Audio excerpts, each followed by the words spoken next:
So President Trump has a plan to provide the largest stimulus package we have ever seen here in the United States, to a tune of about $34 trillion. Let that sink in. President Trump wants to unlock $34 trillion in stimulus for the American people. I want to explain where this is coming from, why he's planning on doing this, and why there's already multiple plans and proposals on the table. So I'm going to break all this down in just a moment, but I do want to ask you one thing. Are you looking for some additional relief? Because if you are, this is one of the biggest ways we are going to see it. So make sure you stick around and watch this entire video. I'll explain exactly what is coming. But first, before I do, if you enjoy these daily updates, do me a favor, go ahead, hit that like button, and now let's begin. So, what is President Trump trying to do? Well, here's the issue. What we continue to see throughout the mainstream media, the banking industry, the Federal Reserve, everyone is saying the same thing and the one thing, that Americans have a high net worth. Millions of people have a high net worth. But the majority of our net worths are actually locked up in real estate. Look at this right here. It says Americans have over $34 trillion in wealth trapped in home equity. So this is President Trump's idea, which this idea stems off of another lawmaker's proposal. Look at this right here. It says Trump floats no tax on capital gains for home sales. Now, I want to go over some key points here. It says President Donald Trump on Tuesday said the administration is considering ending capital gains taxes on home sales. It says under current law, home sellers can face capital gains taxes once profits exceed $250,000 for individuals and $500,000 for married couples. Since 1997, and this is something that many people have argued before, those thresholds have never been indexed for inflation, and more home sellers are subject to capital gains as property values rise. Now, over the past several years, especially during the pandemic, property values jumped. They didn't slowly tick up. They jumped. Okay? Then jumped and jumped and jumped. And that's what we continue to see, is property values have continually gone up. Well, guess what? People cannot sell their homes without getting hit with a capital gains tax, because they're going to cash out in many cases more than just a couple $100,000, especially that people, for those that bought 10 years ago. For those that bought within the last few years, maybe they're not going to cash out with a $500,000 profit. But again, if they come close, that's what's actually locking people in their homes. But get this. According to multiple economists, they say there are multiple reasons why homeowners are staying put. They don't want to move. They don't want to unlock the equity. And again, there's more ways to unlock the equity, like a home equity line of credit can do that. But again, we're not going to talk about that in today's video. It says, according to multiple economists, low interest rates from the past few years are keeping people inside their homes.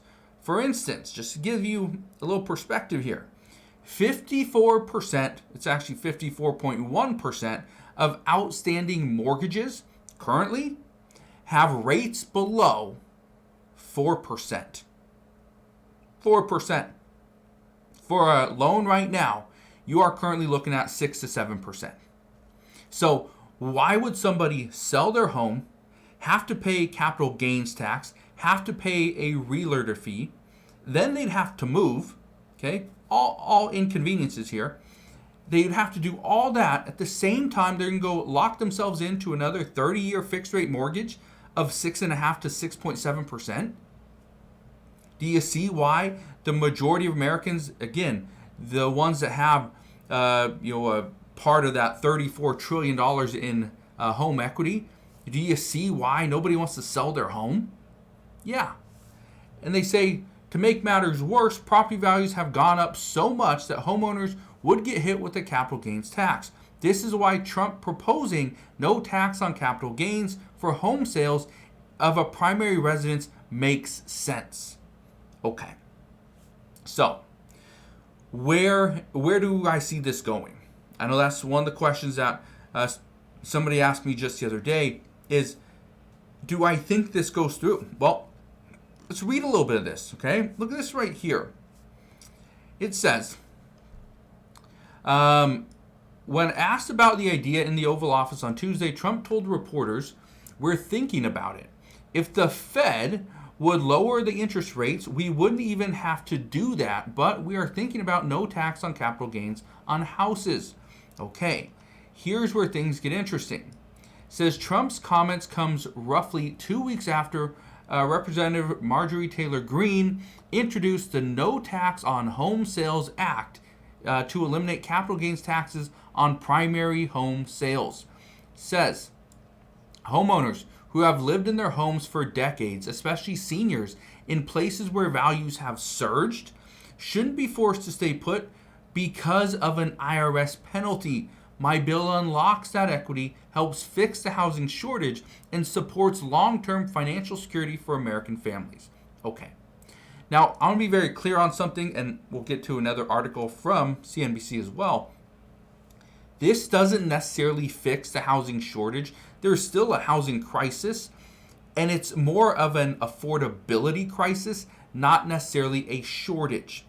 Granted, there is a little bit of a shortage because over the past several years, we haven't been building as much as we probably should have, but this also stems back from the housing collapse of 2008, where builders overbuilt and had to almost give properties away because they overbuilt, and now they weren't able to charge what they were previously or anticipated they could. But look at this right here, okay? Here's the question. Will eliminating capital gains taxes on primary home sales, will that fix the nation's housing shortage? Well, let's talk about it.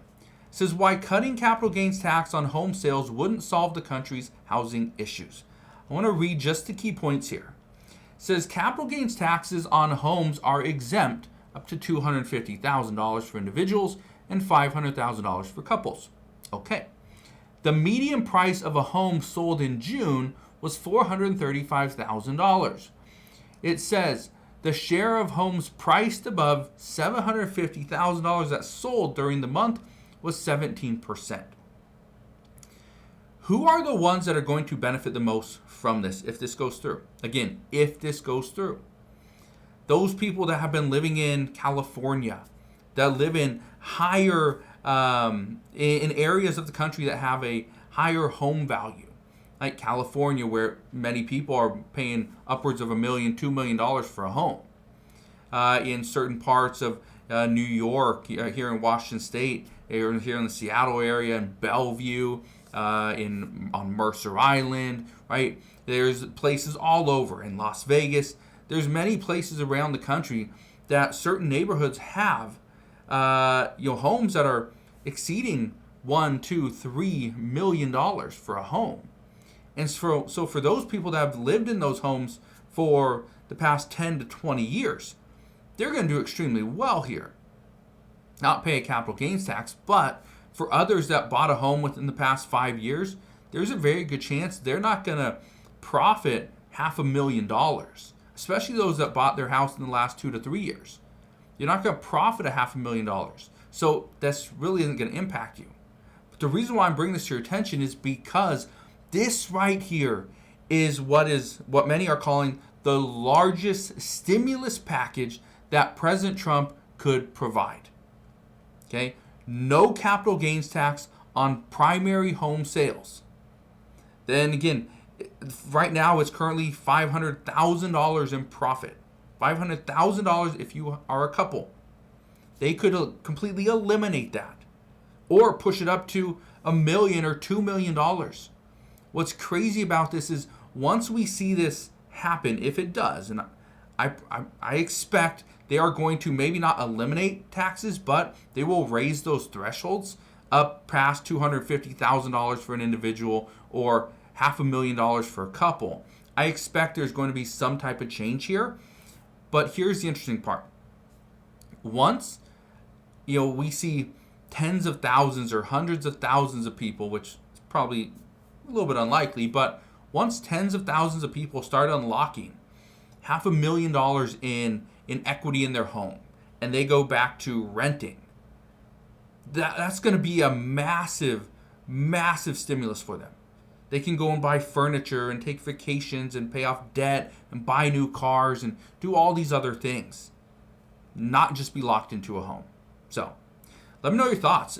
And do you think this is going to impact you? Let me know down in the comment section below. Is this something that you feel you could benefit from? Or is this something that's only going to help the rich?